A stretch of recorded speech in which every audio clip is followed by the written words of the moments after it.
when I was picked up in the expansion draft, I didn't know till years later.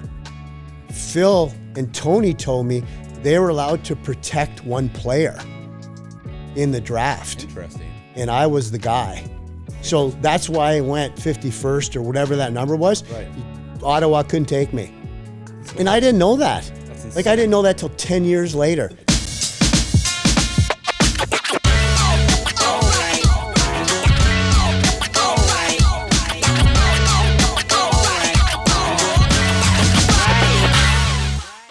Bolts Nation, welcome into another episode of the Bolts Block Party, powered by our awesome friends at High Ally IPA. Wolfie, Kobe, we are joined by another Tampa Bay Lightning legend, the very first All-Star in Tampa Bay Lightning history, the newest member to be inducted into the Lightning Hall of Fame alongside the great Rick Peckham. Brian Bradley finally joins us here on the Block Party. Have you been on the Block Party at all yet? You got to get in the Hall of Fame to get on your show, man. That's what I say. That's how it is, man. I said, fans, you got to vote me in. I need to get on the show. We got Christoph the organist before Brad's, right? Yeah, see? We did get Christoph before Christoph was Brad's. great, though. But. Yeah. So, Brad's, I mean, obviously, you've seen our fan base change over the years, and, we have a new fan base, so to speak. Yep. And, part of the Block Party is kind of educating our fans, the older ones, the newer ones, about some of the legends that have worked for this or played for this organization, and you were one of those guys. So we want to kind of give some backstory on the legend that is Brian Bradley, and kind of get your path that got you here to the Tampa Bay Lightning. Happy birthday. I know you have a birthday this month. It's a big one. Yeah. Big 6-0 this month is coming up. Yeah. But let's go back, because Kobe and I were doing some research, as we always do. Mm-hmm. And I found some interesting stuff and kind of wanted to test you a little bit on it. So you were a third rounder. You were 51st overall in the 1983 NHL entry draft. You were 51st overall by the Calgary Flames. Do you recall the 83 draft, who the top 7 were? And I have a fun fact with that, because out of the top 7, only the first round pick was not an first overall was not an NHL Hall of Famer or never made an NHL All-Star who has ties to the Tampa Bay Lightning. So do you recall maybe 2 of the top 7? Oh, yeah, for sure. I can remember the first overall pick was Brian Lawton. Yep. The second overall pick was Sylvain Turgeon. Yep. The third overall pick was a weak Steve Yzerman. Nope. He was 4. Oh, Patty LaFontaine. Yes, that's 4. correct. Yep. Steve Yzerman, or Patty was 3. Yes. Steve was 4. Yes. I think John McLean was in there. Was he? 6. Tom Barrasso was 5. Was yeah. And Russ Courtnall was 7. Oh, really? So, and then Adam Creighton and a few other guys right there. You go down the list. But that's crazy that Lawton became our GM during the Cowboy era, as Torts calls him, and Phil. But then you have Stevie Yzerman, and then you. It's crazy to see the years later that those guys all migrated here to the Tampa Bay Lightning, you included. Brads, why'd you say? I was just curious. You said the weak Steve Yzerman. Was that a draft thing? Was he because I know there was a story, and you played with Gary Roberts about when he went to his first training camp, couldn't do a chin up. Yeah. Right. I didn't know if there was like a Steve Yzerman, if he was kind of immature physically in his draft. No, or something. Stevie was a great player in junior hockey. He was always phenomenal. Didn't put up the big numbers, but, everybody thought he was going to be a phenomenal hockey player. And, I'm just saying, I'm kind of looking at how it all shifted out. Could you imagine the Minnesota North Stars taking Steve Yzerman today, or Patty LaFontaine, where the franchise maybe would have went? Right. I mean, crazy. Detroit took him 4th overall.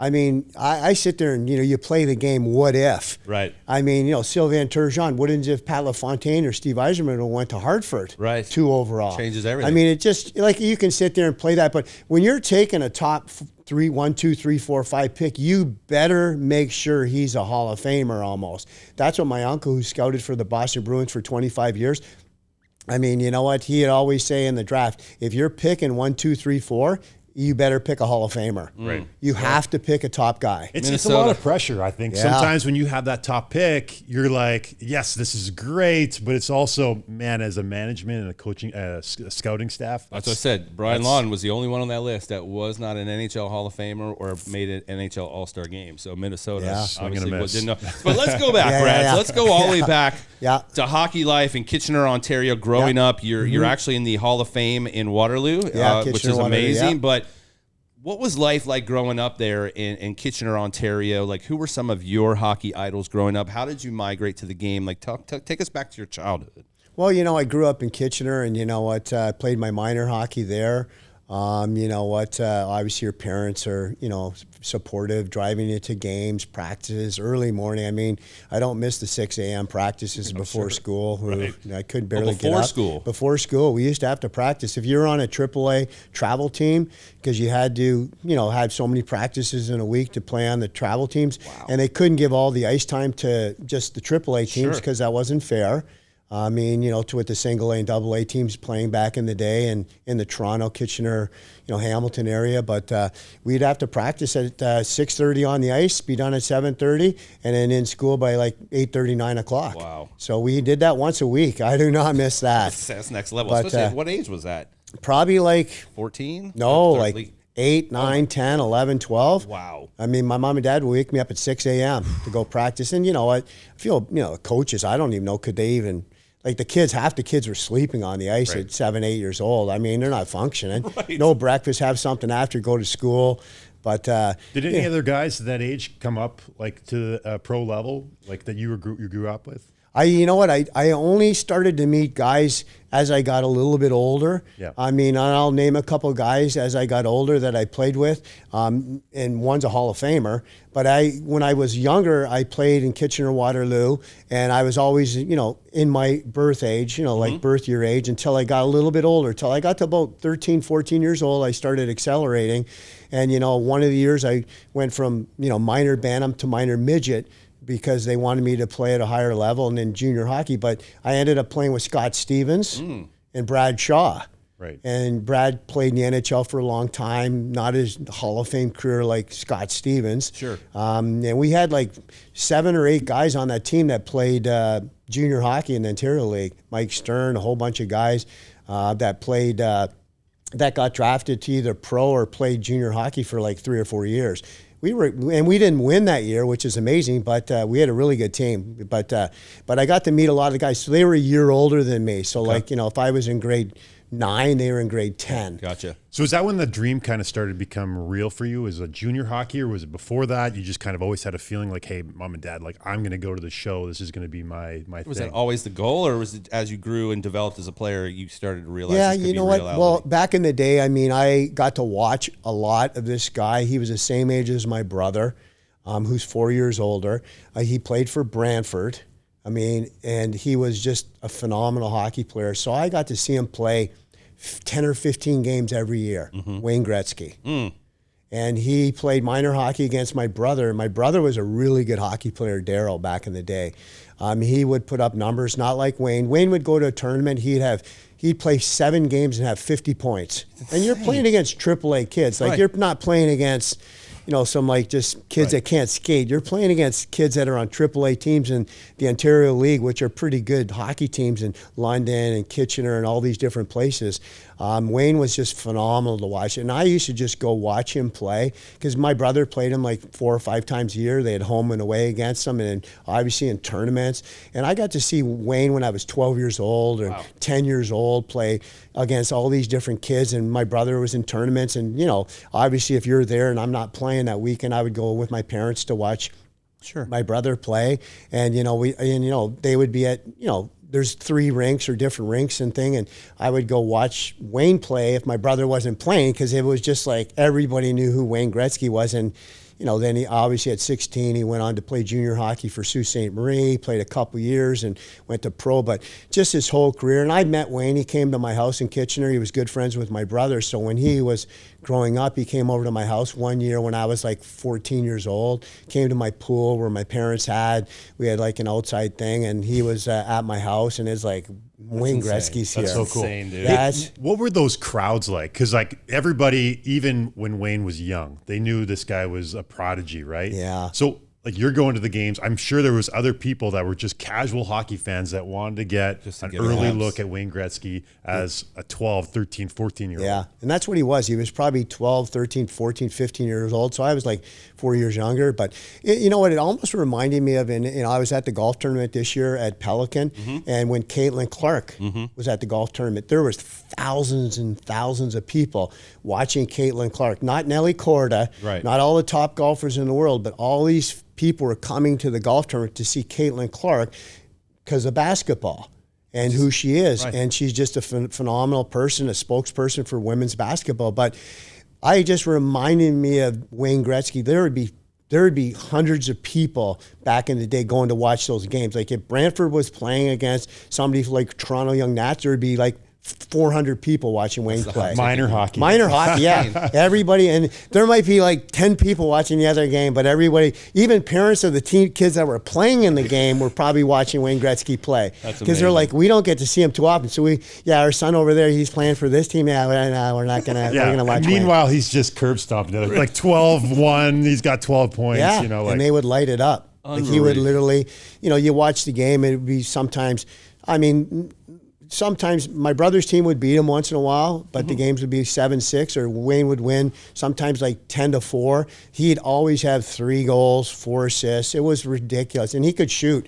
Like he could make plays. But the thing I thought about Wayne Gretzky, he was an amazing player to watch. His vision, what he could do with the puck, playmaking, passing. But what he had a great shot. He could shoot better than any kid at 10, 11, 12. He could take a slap shot from the top of the circle and pick the top corner every time. And at that age, I was impressed. So I was working on my shot back at my house, at the outdoor rink across the street all the time, thinking, no, this is what Wayne would do, back in the day. So I definitely watched him play many, many, many times. I mean, so when you're that much of a prodigy, how do you coach that? I mean, I feel like you just have it, right? And he probably self-motivates, and he got out there and made sure he was taking extra shots after practice or whatever. But, like, how do you coach somebody like that? I don't know. It's a good question, because then, then he went to junior as a 16-year-old. He played for Sault Ste. Marie Greyhounds in the Ontario League. I remember he's playing at 19-year-old kids. And Kobe, that as 16-year-old, it's hard to come into a league. Right. And he at 16 years old, he got like 200 points in junior. Right. Everyone's bigger and stronger, right? Yeah. But you're just so much more skilled. It's the numbers. I remember then I watched him play.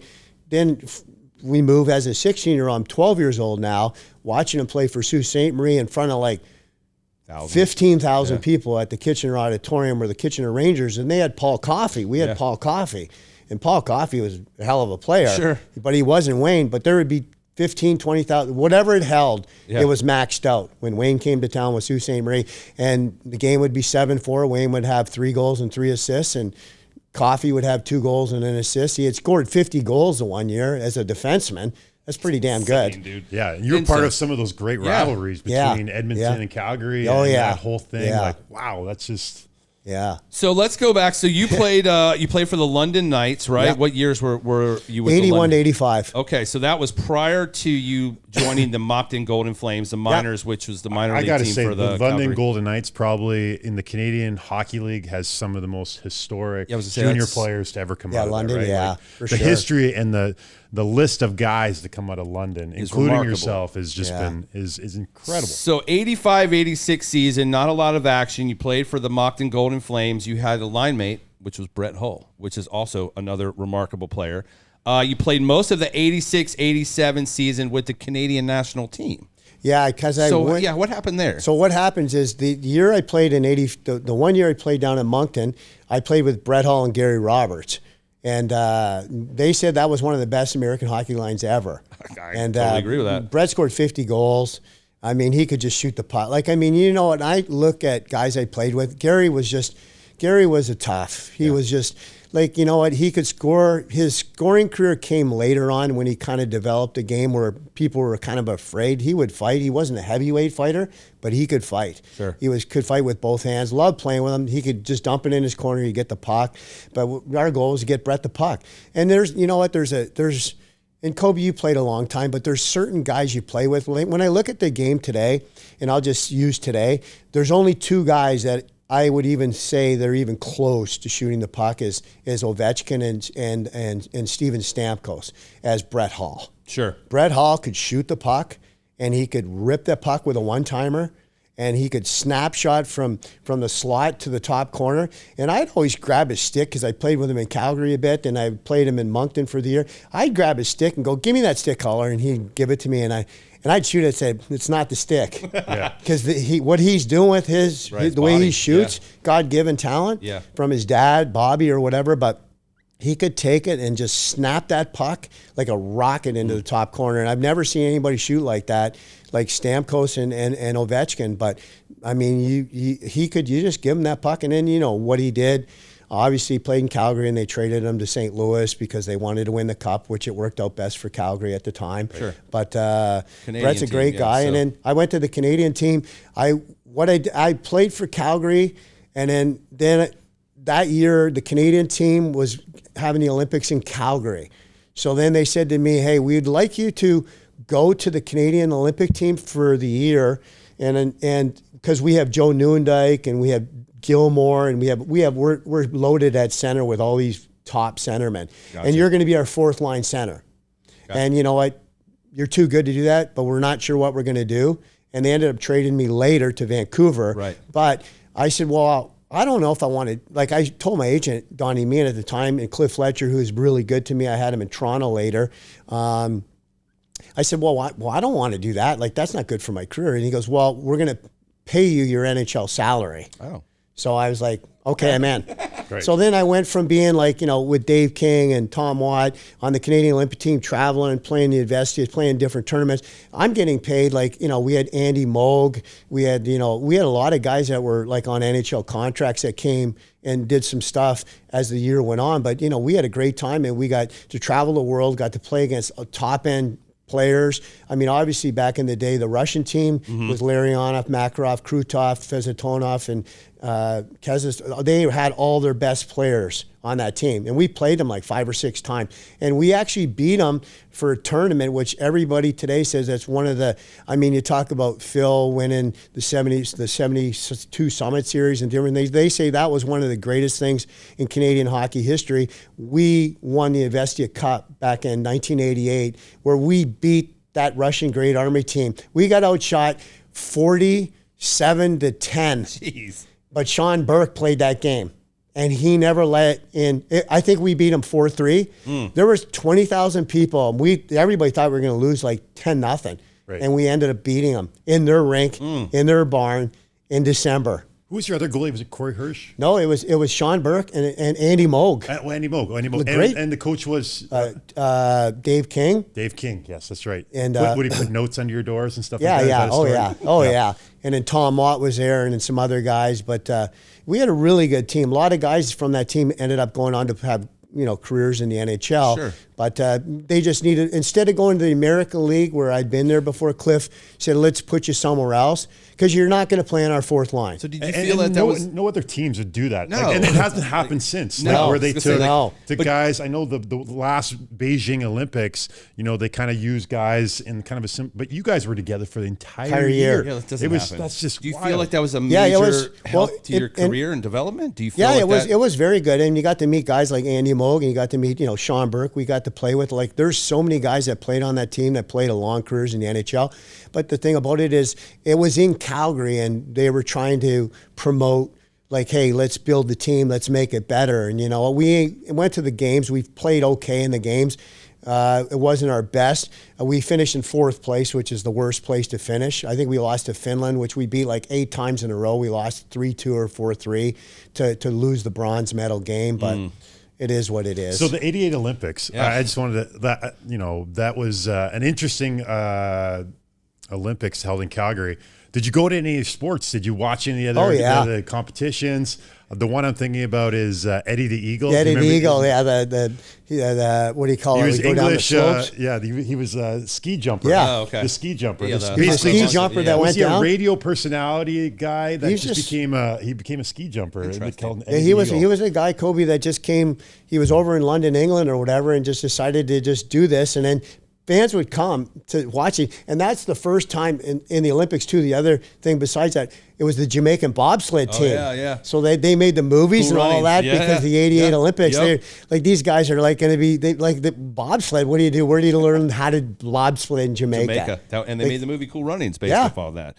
All right, so that was '88. You get traded, like you said, to the Vancouver Canucks. You had a great regular season, 88 or 89-90, 48 points. You were voted most exciting player by the Canucks fans. You remember that? Yeah. Okay. And then so your 90-91 started out great. But then you get traded to Toronto for the '84 Hobey Baker winner, the defenseman Tom Kurvers. You remember that whole situation? Yeah. I was in L.A. playing Gretzky that night. Tom Kurvers, the scout that's here right now? Yeah, who passed away. Okay. Yeah. Jeez. And you got traded for him, Yeah, I got traded for him. And we were playing against Los Angeles at the Forum in L.A. And you knew something was going on. And it was Pat Quinn and Brian Burke were general manager and assistant.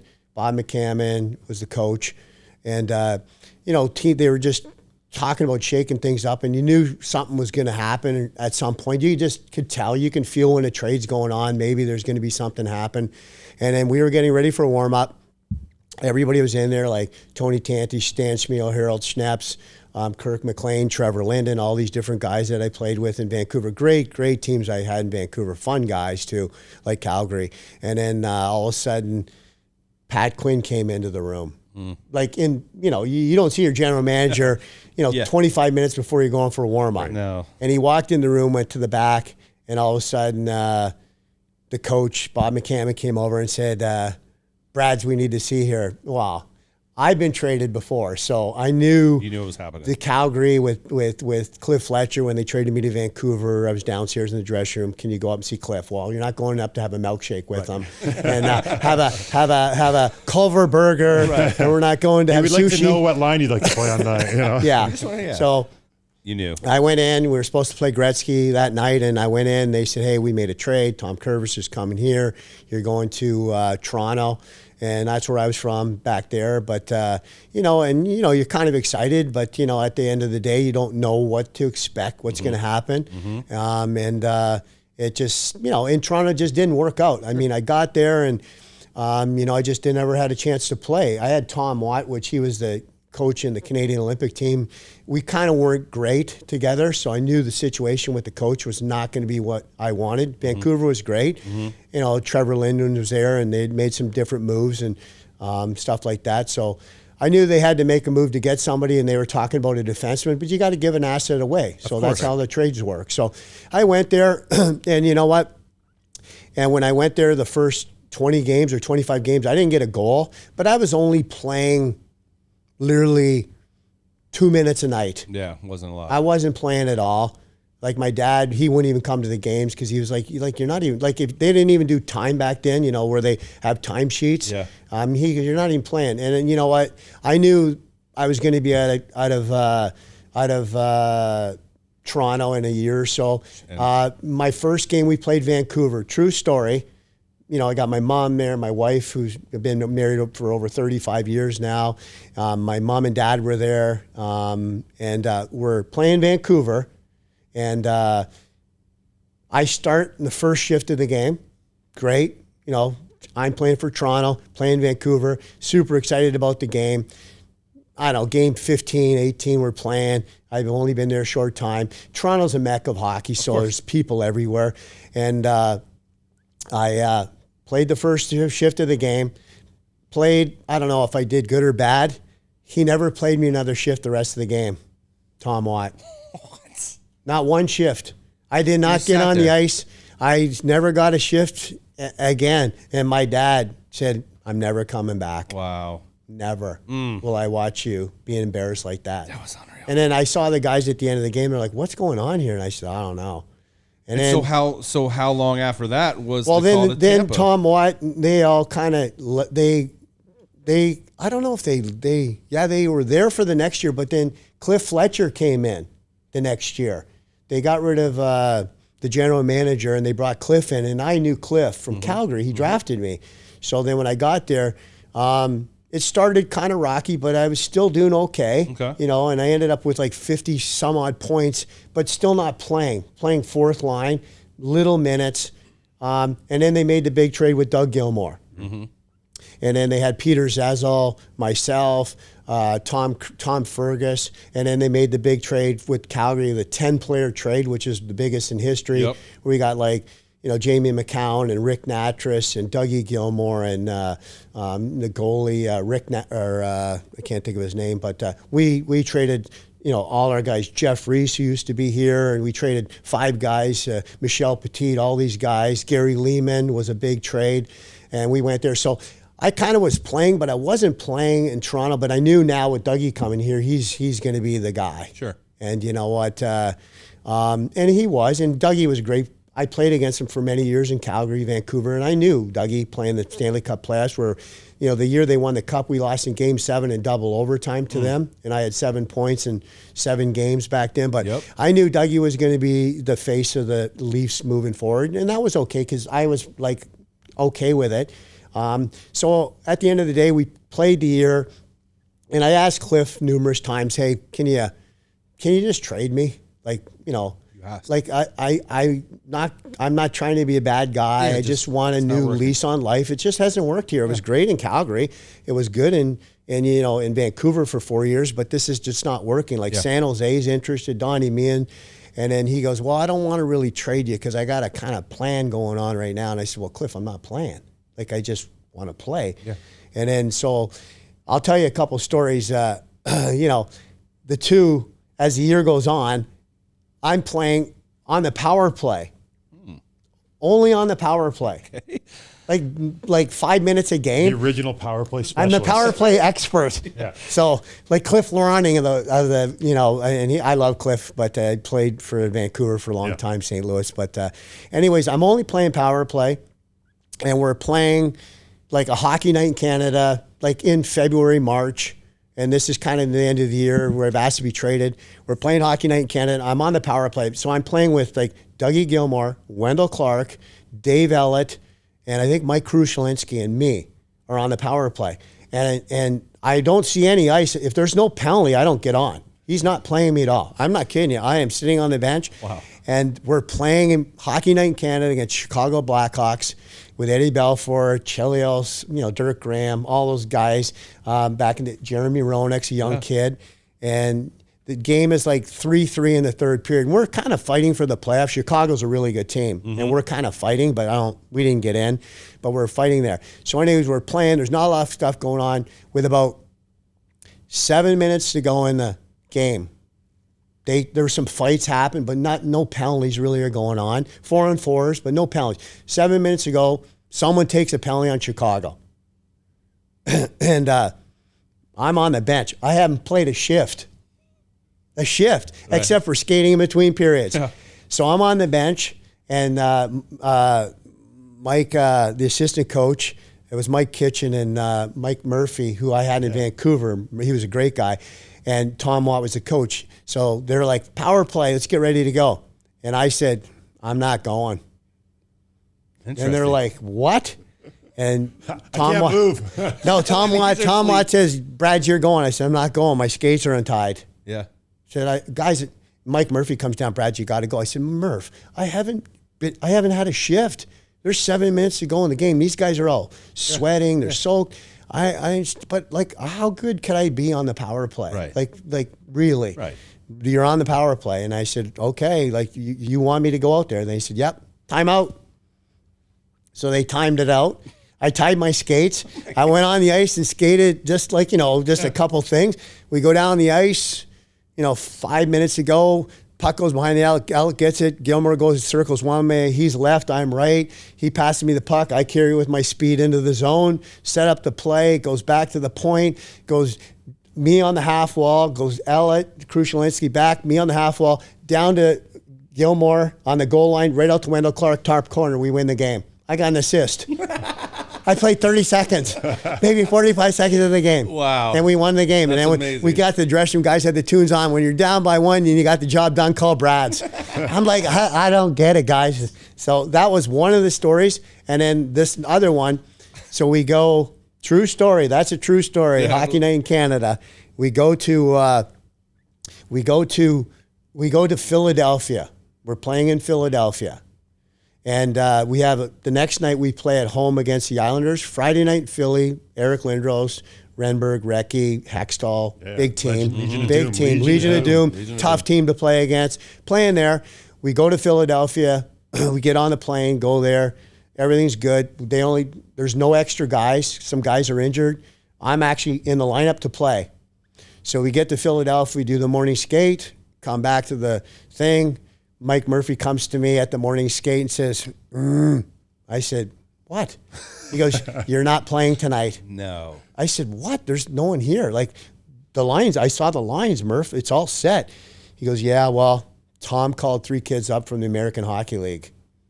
Wow. And I said, really? He said they called 2 forward and a defenseman. So he said they're coming in. They're going to land at like 4 o'clock into Philadelphia. So you're not playing. Be on standby. And you just in case. And I said, really? He goes, yeah, you're out. You and somebody else, maybe Mike Bullard or something like that back in the day. So I said, oh, you got to be kidding me. And, I was excited to play. Yeah. So anyways, I said, what, should I go to the game early? He said, no, we'll call you. So at the hotel, I napped because I figured, you never know what's going to happen. Sure enough, the kids don't make it in. Their flights get snowed in, coming through New York or New Jersey to get the connection. And I get a phone call at like 5:30. Brad, so you're in the lineup now. And so I have to get to the Spectrum, right, and get in a cab, which isn't far away. I get in a cab, get to the Spectrum, play the game, and I'm on the power play. I got a regular shift. Anyways, I play the game. I have 2 goals and an assist in the game. First star on Toronto. Dougie Gilmour sets me up. And you know what? I have a power play goal from Clark and Gilmore, and then I have another goal, right? I think a nice goal, and I set somebody up. So I have 2 goals and assists. First star of the game on Toronto TV. So anyways, we come back home. The guys are like, great game, Braz. And I said, yeah. So anyways, we get home, go to sleep. We play the next night, 8 o'clock, Hockey Night in Canada against New York Islanders, but the back-to-back. Go to the rink at like 5:30, 6 o'clock, walk in the dressing room, and my jersey's not up. Oh, no. And I walked in the dressing room, all the guys are looking like, I saw Gilmore, I saw Ellett, I saw all these guys. Grant Fuhr's our goalie. Glenn Anderson's on the team. And I walked in the dressing room, and I'm like, you got to be kidding me. And prank or like, no? Nope. He pulled me out. The kids arrived. You're out of the lineup tonight. Oh, no. So I was like, you know what? That's okay. Yeah. But I'm done. Yeah. Right. At that I'm point, done. No, yeah. I said, no. I went to Cliff and I said, Cliff, you know what? I can't do it anymore. Yeah. I said, I was first star last night. I mean, I can put points up on this board. 100%. But I said, you know what? He goes, I said, can you please just trade me? He goes, I'm not trading you because I have a plan for next year, but we have to maybe leave you in the expansion draft. But if you don't get taken, you're coming back, and I'm re-signing it because he said, we're going to hire Pat Burns and reshape this whole team, but I would like you to stay, but it didn't happen. No, because 92, right. Here he goes, yeah. Expansion draft, and here comes Brad's to Tampa. Well, it's pretty obvious to me, Brad's, at some point you must have pissed in Tom Watt's cornflakes or something. I don't know. Seriously. Well, that's and the funny thing about it, and we're having a good time talking, but the funny thing is the next year I played in Tampa, and it was like Christmas time.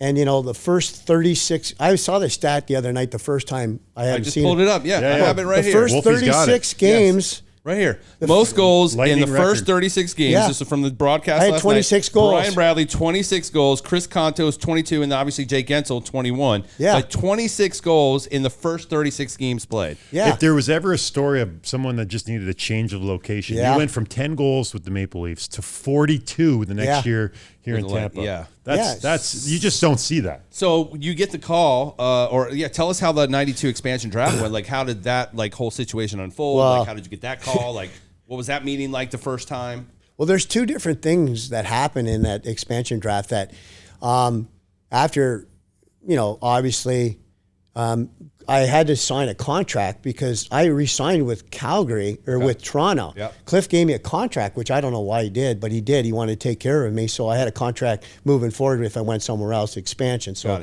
which was really good, easy to deal with. But when I was picked up in the expansion draft, I didn't know till years later. Phil and Tony told me they were allowed to protect one player in the draft. Interesting. And I was the guy. So that's why I went 51st or whatever that number was. Right. Ottawa couldn't take me. Because you were protected. And they protected someone. They said they had to take me by the third round or a certain round, but they knew they were getting me. And I didn't know that. That's insane. Like, I didn't know that till 10 years later. That's amazing. I said, man, it's lucky I got taken with you guys. And Tony said, no, we protected you. We were allowed. And no, I don't think people know that. That's great.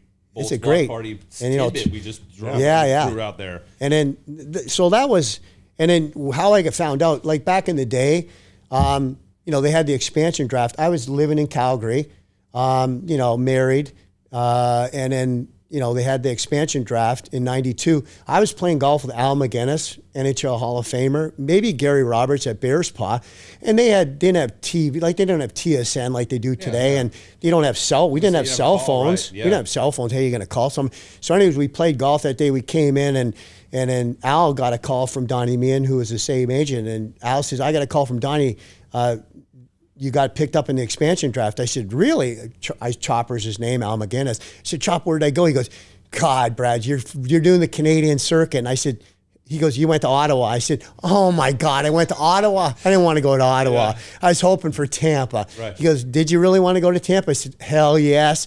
And he goes, you went to Tampa. No way. And I was so excited at that point because I played in Calgary, Vancouver, Toronto. Right. Moncton, Moncton. Kitchener. Have you ever played in the States? Never played in the States. Right. That's never been to the States before. So I was so amazing, excited, stoked to go play in Tampa. And then it just, we can talk about. Well, that year you set personal highs in goals, assists, and points all before the All-Star break in 92. You led the team with 42 goals, 86 points. You played well enough throughout the season that you made your All-Star debut along with Gretzky, Bork, and Coffey, guys you mentioned earlier. How amazing was that, like almost 360 for you to see those guys, emulate those guys, idolize those guys, and play with those guys, but now you're at the All-Star game with those guys. Yeah, it was like it was almost like, they have sayings you can talk to people about different things. Like all the guys who came in the expansion draft and stuff like that.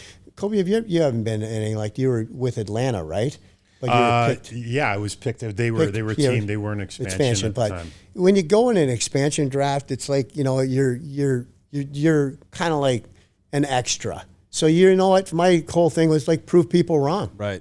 Let's go here and prove people wrong. I knew if I got the ice time, was I going to be? Was I going to do what I did? Maybe not, but I knew I could be a solid second, third line player in any team. Sure. No question about that. But, I came here and just the stars aligned, and I had a great offseason working out with the guys in Calgary. And I said, this is a chance for me to prove people wrong. Like, this is another chance for me to go to somewhere and maybe be a first-line center and do what I have to do. And, I mean, you know what? When you talk about the first year, I talk about, playing here, come to training camp, and then, the first game we played, we beat the Chicago Blackhawks. In the fairgrounds. So you're coming to a city that doesn't even have a rink. Like, it doesn't have a home arena. Like, did that ever cross your mind? Like, I know I'm going to an expansion team, but I'm going to a team that hasn't really built it yet. As they say, if you build it, they will come, which we obviously see now. But did that ever go through your mind? Like, I'm playing in a barn in a convention center. I'm not in an arena. Like, how do you see past that part to know the future of this team? Well, I mean, it was interesting because obviously you played in Calgary. The Saddledome was fantastic. Right. And in Vancouver was always a great facility. Then Toronto, you're playing at Maple Leaf Gardens. You're playing in the mecca of hockey. Right. Like Montreal Forum and stuff like that. Then you come here, it's like, wow, interesting. This is where we're going to play. And there's no doors. And I told the stories where people walked in between between periods where Terry Chris was yelling at the team, and a guy walks in with his young son and that with a kid. Bathroom or whatever. Bathroom, is there a bathroom here and stuff like that? What is going on here? Is our money or a car key safe here? But playing that game, the first game against Chicago, and to win the game, Chris Conto scores 4 goals. They're throwing hats on the ice.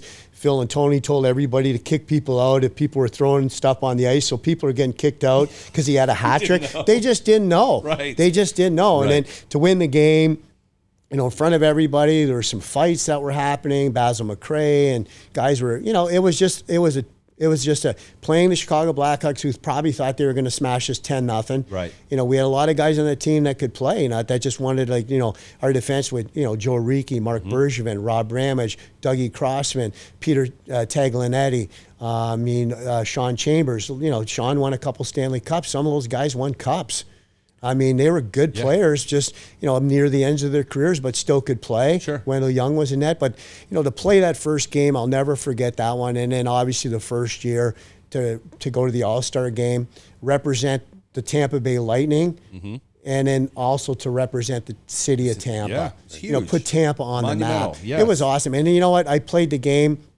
And PK sent a picture today. I played the game with Wayne Gretzky for the first period before they switched, and Brett Hall. So those were my line mates. Yeah. And I knew Brett really well. And for me, and I only have 2 sticks in my house that are ever signed by anybody. And the 2 of the greatest players I ever played with, and I have them signed. One is Wayne Gretzky and the other is Mario Lemieux. Those are the only 2 guys I ever got. But those guys were fantastic. But you're in the same, in name with those guys. Obviously you can't take that away. And you're the pinnacle, I guess, the pillar of Lightning hockey for not only being the NHL first all-star for the team, but you also scored the very first goal in this building when it was the Ice Palace. And those, again, are monumental occasions that you can never take away. Like, you will always be enshrined as that leader, that first person, the first. There's only so many firsts you can ever have. And you were a huge part of a lot of firsts for this Lightning organization. Brad, so you're in a unique position where you got to see everything from day one. I guess you and Nigel, and seriously, you and Nigel and Phil. But I'm just curious. Does ever a point in your time here where you're like, man, I don't know if this is going to work. Like, this team is not going to be around here much longer.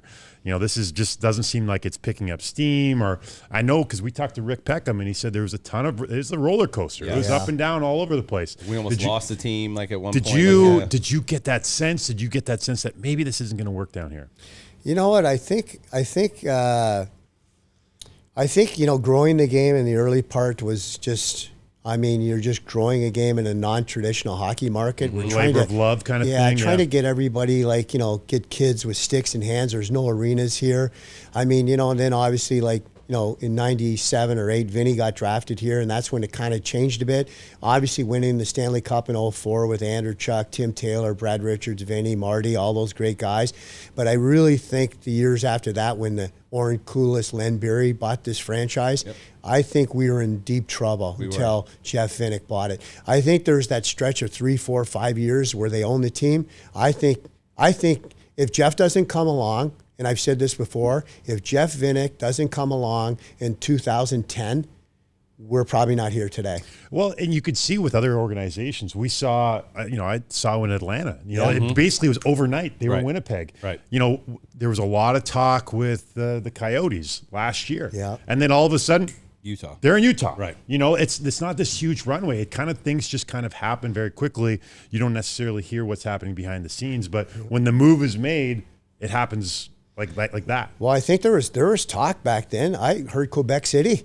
Right. They were trying to get another team. Obviously Montreal probably didn't want it. The Nordiques were I love playing in Quebec against the Nordiques. That was a great franchise to play. Obviously Sakic and Forsberg started their careers there, and then they had the Stastny brothers. They were some fantastic teams we used to play there. In the Quebec back in those days, but I really think that we would have been moved if Jeff doesn't take this team. And you know what? And then after that, obviously Stevie Y comes on board, which probably was the greatest move of Jeff's thing. You can talk about Jeff.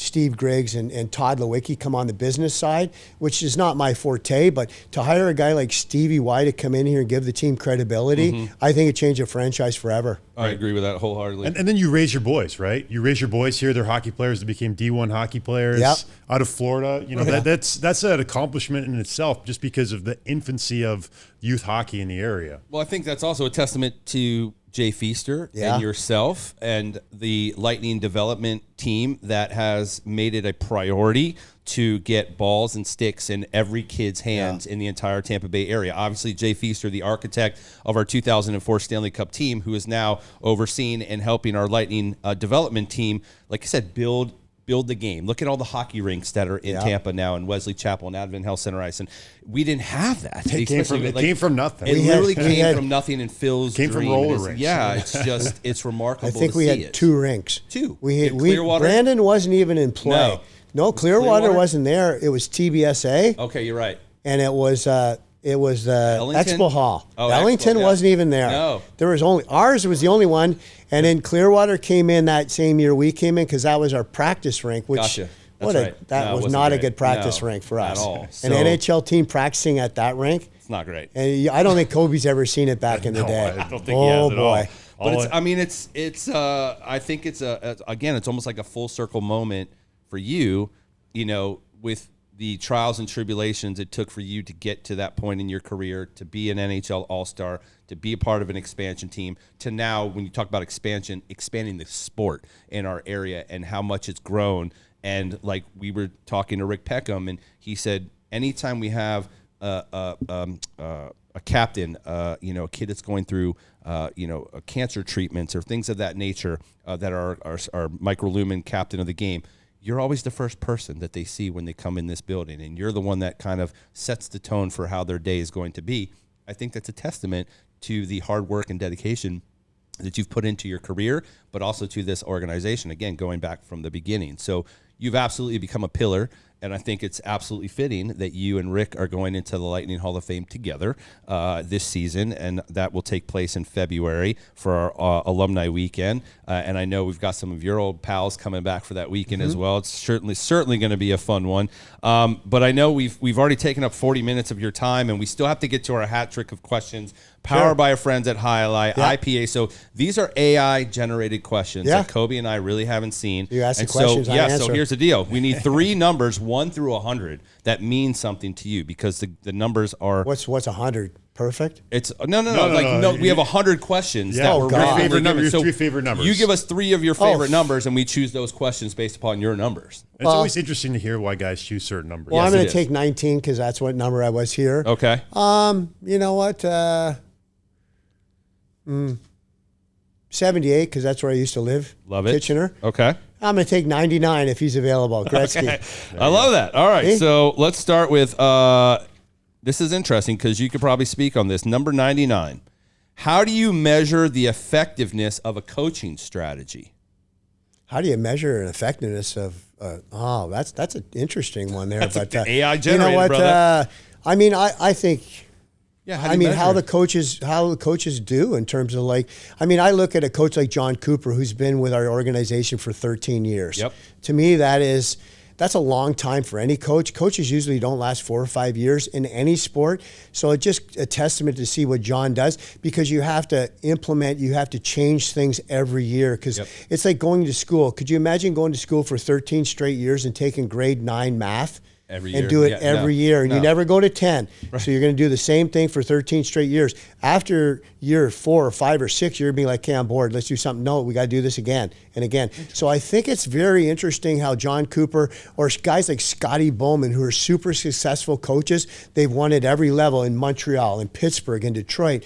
They can take teams and just implement or do different things different than a lot of other guys. And there's a lot of great coaches, Belichick in football. You can just keep naming names around the sporting world, but how they can change it or make things different every year, where they maybe change a player or bring a guy in. And I think, Kobe, you've seen that over your time, and you've won the cup here too. So it's just the little wee things. And coaches, they don't last that long anymore. I mean, guys are getting fired now left, right, and center. Quick. And look at the football thing. But I think they have to do things to change the game and make the players. And today's game is different. Obviously, when I started, it was like Mike Keenan coaches where, Terry Crisp maybe wasn't as bad as that, but they were fiery in your face. Where the kids today, I don't think they could do that. Yelling and screaming, get you going. He's a coach. He knows. Well, I think we figured out what's effective and what's not. But all right, so what player did you hate playing against in your career? One guy that you were just like, you saw him on that board and you were like, oh no, this is going to be a long night. I tell you, I know this answer, and my wife will laugh because she knows I hated him. And he played, because back in the day in Calgary and Vancouver, I absolutely hated Marty McSorley. Okay. He was a pain in my ass. He would try and run me, do stuff. And, I had guys that could fight, but he was always a thorn in my side. I played junior against him. He played for Belleville. I played for London, but he was a tough guy, could play the game, but he was a pain in my butt or ass. He was very tough, won many cups with the Edmonton Oilers, was an enforcer for Gretzky, but went into L.A. for the Kings. But yes, Marty was probably didn't like me too often because I would hack him quite a bit. Yeah. There would be times where I'd get him back. Yeah. I don't know if it was Marty McSorley or Gino Ojek. I heard a story about one of those guys that would eat, if he was feeling sore, he'd eat a tube of Bengay before the game. I played with Gino Ojek in Vancouver. It might have been Gino tough. then. Yeah. Gino Ojek was very tough. Eating a thing of Bengay just to get it in your system. I don't know. That's whack, dude. I don't know if that's just an urban myth that we heard out Saskatchewan being raised. Probably. Suck it up and rub some dirt in it. I would think Gino Ojek, he was tough, real tough. All right, and finally, we asked the same question to Rick Peckham because he chose number 19 as well. Is there a person, or if you could, trade places for one day with any person dead or alive, who would you choose? God, that's a great question. Oh, man. One person who I would trade places with. I don't know, dead or alive. I mean, you know what?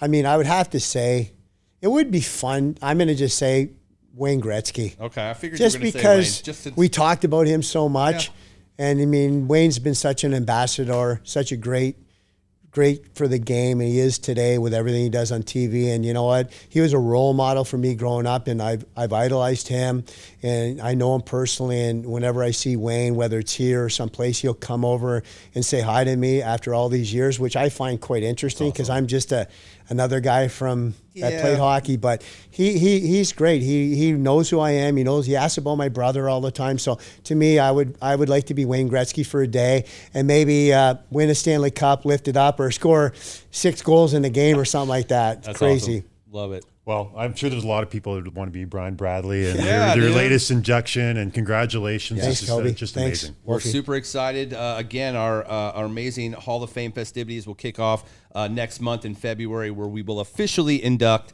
Brian Bradley and Rick Peckham as the 2025 class of Lightning Hall of Famers. And we're super excited that you're going to have that weekend with us. And we look forward to you guys tuning in to another episode of the Bolts Block Party, powered by our friends at Highlight IPA. We will be back next week with another great episode. We'll see you then.